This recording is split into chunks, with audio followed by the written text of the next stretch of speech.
Hello dear students, welcome back to my channel physics SPC. Heat transfer का एक अच्छा question. A long metallic bar is carrying a heat from one of its end to the other end under the steady state. The variation of temperature theta along the length x of the bar from its hot end is best described by which of the following figures। ये figure दे रखे हैं, solution देखते हैं। मान लेते हैं कि ये आपका हॉट एंड है ना, हॉट एंड, इसका टेम्परेचर टी एच और ये फिक्स है और मेंटेन किया हुआ है टी एच टेम्परेचर, और इधर की तरफ ये कोल्ड एंड है, इसका टेम्परेचर टी एल है। ठीक है, इसके बिटवीन एक बार, मेटलिक बार लगा दी है, लॉन्ग मेटलिक बार, एक रॉड लगा दी है ऐसे बेटा। ठीक है, एक रॉड लगा दी और ये स्टडी स्टेट में आ गई। तो स्टडी स्टेट में ये जो रॉड है वो हीट एनर्जी कंज्यूम नहीं करेगी बेटा, केवल हीट एनर्जी को इस सेक्शन से इस सेक्शन तक, मतलब इस हॉट एंड से कोल्ड एंड तक हीट एनर्जी फ्लो करेगी, हीट एनर्जी कंज्यूम नहीं करेगी। ठीक है, और मान लेते हैं कि x पे जाके इस जगह पर इसका टेम्परेचर Tx है ना, तो मैं Tx का x के साथ रिलेशन निकाल लेता हूं। ठीक है ना, ठीक है, तो क्या रिलेशन है Tx का x के साथ? तो हीट एनर्जी आपकी ऐसे फ्लो करेगी, हीट करंट फ्लो कर रही है आपकी, high temperature to low temperature flow करती है, और ये हीट करंट सेम होगी अगर हीट एनर्जी कंज्यूम नहीं कर रही है अगर ये रॉड, तो हीट करंट सेम होगी। तो इसको मैं मान लेता हूं, मान लो कि ये ए बी सेक्शन है और ये सी है, तो इसमें हीट करंट और इसमें हीट करंट सेम होगी। तो heat current section A B में और heat current section B C में सेम, और हीट करंट का जो फ्लो फॉर्मूला होता है d Q by d T is equal to rate of heat flow K A T H minus T L over length. ये, और इस rod की ये लेंथ पूरी एल मान लेते हैं, और area of cross section A है, ये area of cross section A consider कर लें, थर्मल कंडक्टिविटी के है। ठीक है, तो आई ए बी लिखो इस वाले फॉर्मूले से, तो ए से बी लिख रहे हैं तो K A T H minus T X over X is equal to I B C लिखो, तो के ए बी सी लिख रहे हैं तो ये हाई टी एक्स ज्यादा होगा टी एल से, तो T X minus T L over length हो जाएगी ये वाली एल माइनस एक्स, तो के ए से तो के ए कैंसिल हो गया, इसके से मल्टीप्लाई कर लो, इसके से मल्टीप्लाई कर लो, तो T H minus T X L minus X equal to X T X minus X T L, cross multiply करो, एल का कर रहे हैं पहले multiply, L T H minus L T X, अब एक्स का कर रहे हैं तो माइनस एक्स टी एच और minus minus plus X T X is equal to X T X minus X T L, X T X से ये x T x cancel हो गया। टी एक्स की वैल्यू मेरे को निकालनी है, तो टी एक्स को एक साइड करके बाकी के सबको एक साइड कर लेते हैं, नेक्स्ट पेज पे करते हैं, है ना। तो करें तो इस टी एक्स को, इस एल टी एक्स को इस साइड में लेके आ रहा हूं बेटा, तो लिख लिया मैंने एल टी एक्स, और इसको इधर ले आए, इसको इधर ले आओ सबको, तो देखो ये एल टी एच लिखा हुआ है माइनस एक्स टी एच और प्लस एक्स टी एल, इसको इस साइड में ले आए, राइट लेफ्ट हैंड साइड में, है ना, तो ये लिख लिया। अब देखो एल टी एच है ना, और इसमें से आप माइनस का एक्स कॉमन ले लो, क्या लिख पाएंगे, T H minus T L, और ये एल टी एक्स आ गया। यहां से टी एक्स निकालें तो एल का डिवाइड कर दो वो साइड में पूरे में, है ना, इस एल का, तो ये बचेगा T H minus x upon L TH minus TL। अब ध्यान से देखो, ये इक्वेशन ऑफ स्ट्रेट लाइन बन गई। ये TX इज इक्वल टू ऐसे लिख सकते हैं, ऐसे माइनस का TH माइनस का TL ओवर L X और प्लस का TH। अब मैं ग्राफ बना रहा हूं किसके बीच में, वो जरा देखते हैं। ग्राफ बना रहे हैं हम X और TX के बीच में, है ना। तो देखो, इसकी कंपेयरिंग अगर हम y बराबर mx प्लस सी से करें तो इसका जो y इंटरसेप्ट है वो पॉजिटिव है। देखो y इंटरसेप्ट पॉजिटिव है और TH के बराबर है। तो y इंटरसेप्ट जो आया, इंटरसेप्ट पॉजिटिव आ रहा है और TH है। और जो स्लोप है आपका, देखो ये जो स्लोप है ये नेगेटिव आ रहा है। जो आपका स्लोप है ये नेगेटिव में है, कितना है, माइनस का TH TL ओवर L। अच्छा, एक चीज और देखो, इफ अगर इसमें x बराबर L पुट कर दूं इस इक्वेशन में तो TX कितना आ रहा है वो देखते हैं। x बराबर L पुट करने पर TX आना चाहिए। यहाँ पे x बराबर 0 माना है और यहाँ x बराबर L माना है। तो x बराबर अगर मैं L पुट कर दूं तो TL आना चाहिए, TX की वैल्यू चेक करते हैं। तो अगर मैं x की वैल्यू और x की वैल्यू 0 पुट कर दूं तो TH आ रहा है। देखो x बराबर L रखता हूं पहले, चलो x बराबर L रखो तो माइनस का TH और माइनस का TL। देखो x बराबर L रखेंगे तो L से L कट जाए और प्लस का TH, तो माइनस का TH और प्लस का TL और प्लस का TH, ये कैंसिल तो TL आया। और इफ अगर x बराबर 0 रख दूं तो 0 रख दूंगा तो ये पूरा 0 हो जाएगा और TX TH आएगा।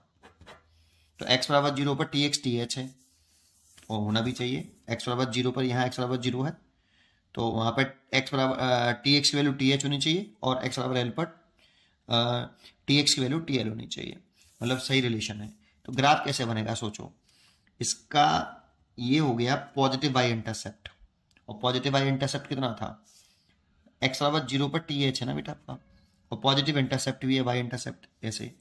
और ये तो हो गया आपका TH और मान लो कि यहाँ पे ये डिस्टेंस है L, तो ये आपका TL है। तो इसका ग्राफ कुछ इस तरह से आएगा बेटा, इस तरीके से स्टडी स्टेट में ग्राफ है बेटा ऐसे, क्योंकि स्ट्रेट लाइन इक्वेशन है तो इस तरह से ग्राफ आएगा। तो यहां पर आपका देखो, जब x बराबर L हो गया है तो x बराबर L पर TX हो गया है TL के बराबर, और जब x बराबर 0 था तो TX था TH के बराबर। और ऐसे क्यों बनाया, क्योंकि स्लोप नेगेटिव है इसमें। देखो स्लोप अगर देखोगे आप तो इसमें स्लोप इसका नेगेटिव आएगा, tan थीटा नेगेटिव है, इसीलिए इसका ग्राफ इस तरह से होना चाहिए। इसीलिए इसका जो चॉइस होनी चाहिए ए इज करेक्ट चॉइस। ये स्टडी स्टेट में है, किसमें है, स्टडी स्टेट में। अब वेरिएबल स्टेट की अगर बात कर लेते थोड़ा सा, उसको भी एक ही साथ बता देता हूं। अगर स्टडी स्टेट का मतलब, सुनिए पहले ध्यान सुनना, जैसे ये आपका TH है ना, मतलब हाई टेम्परेचर है और फिक्स है, और ये लो टेम्परेचर है, ये भी फिक्स है। मेरे पास एक रॉड थी यहाँ पे, ये रूम टेम्परेचर पे थी। अब रूम टेम्परेचर कुछ भी मान लो, जैसे मैं इसको थोड़ा सा एग्जाम्पल समझाना कोशिश कर रहा हूँ कि मान लो ये 200 डिग्री सेल्सियस है हाईएस्ट टेम्परेचर और ये वाला 50 डिग्री सेल्सियस है। और रूम टेम्परेचर में मान लेता हूँ, कुछ भी मान लेता हूँ, जैसे रूम टेम्परेचर इस समय आपका 20 डिग्री सेल्सियस, कुछ भी मान लो यार, 27 डिग्री सेल्सियस मान लो, ठीक है, 20 डिग्री सेल्सियस है। ये अभी इसमें कनेक्ट नहीं करी बेटा इससे। तो सोचो जैसे इसको अगर हम कनेक्ट करेंगे, तो अगर हमने इसको कनेक्ट कर दिया ऐसे, है ना, तो कनेक्ट करेंगे तो इस एंड का, रॉड के इस एंड का टेम्परेचर तो कितना हो जाएगा, 200 डिग्री सेल्सियस, और रॉड के इस एंड का टेम्परेचर कनेक्ट करते ही कितना हो जाएगा, 50 डिग्री सेल्सियस, फिक्स है ये।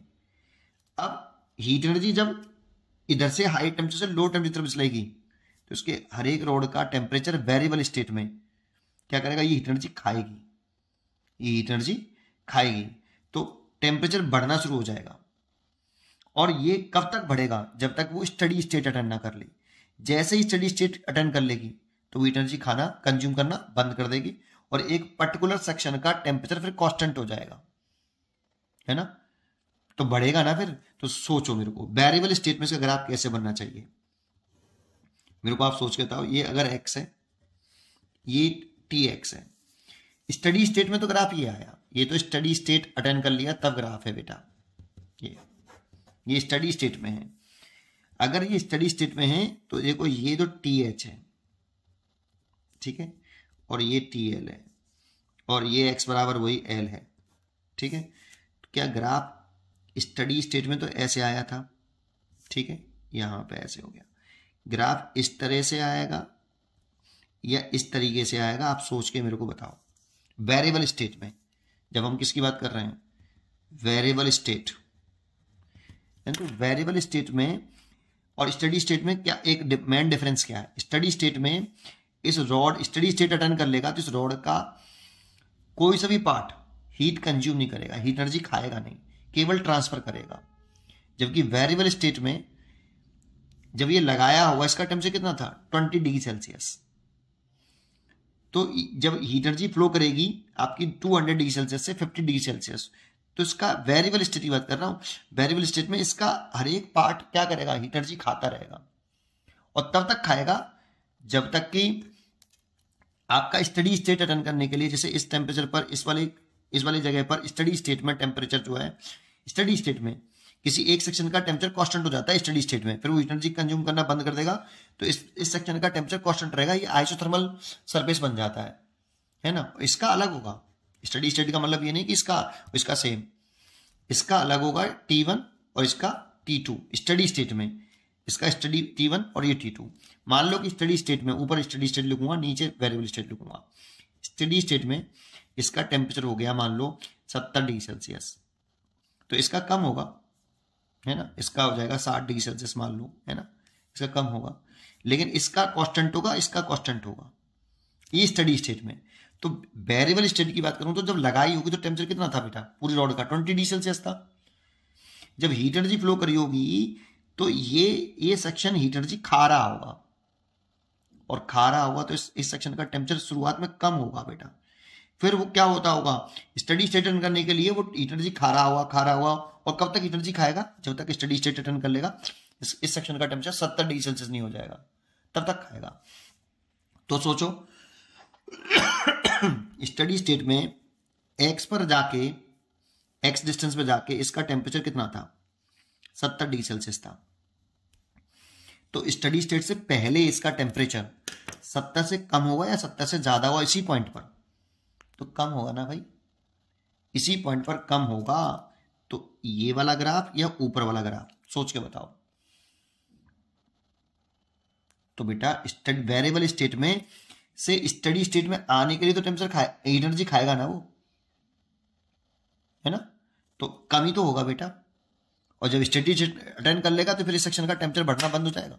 एक पर्टिकुलर सेक्शन का टेम्परेचर फिर बढ़ता नहीं है स्टडी अटेंड करने के बाद, इसीलिए इसका टेम्परेचर कम होगा, इसीलिए ये वाला ग्राफ सही होगा नीचे वाला। तो वेरिएबल स्टेट वाले ग्राफ में अगर हम ग्राफ बनाएं, ये x है और ये वाला कौन सा है tx है, तो ये हाईएस्ट वाला तो फिक्स होगा th और लोएस्ट वाला भी फिक्स होगा tl। लेकिन वेरिएबल स्टेट में जब x बराबर l पर पहुंचेंगे हम, तो ये जो ग्राफ है वो कुछ इस तरह से आएगा, ये कर्व्ड आएगा और ये ऐसे ऐसे आएगा, ठीक है, स्ट्रेट लाइन नहीं होगा, तो इस तरह से आएगा। तो ये वेरिएबल स्टेट में ग्राफ इस तरह से होगा और स्टडी स्टेट में ऐसा होगा। उम्मीद करता हूं कि आपको ये जरूर समझ में आया होगा। पढ़ते रहिए और खुश रहिए। Thank you.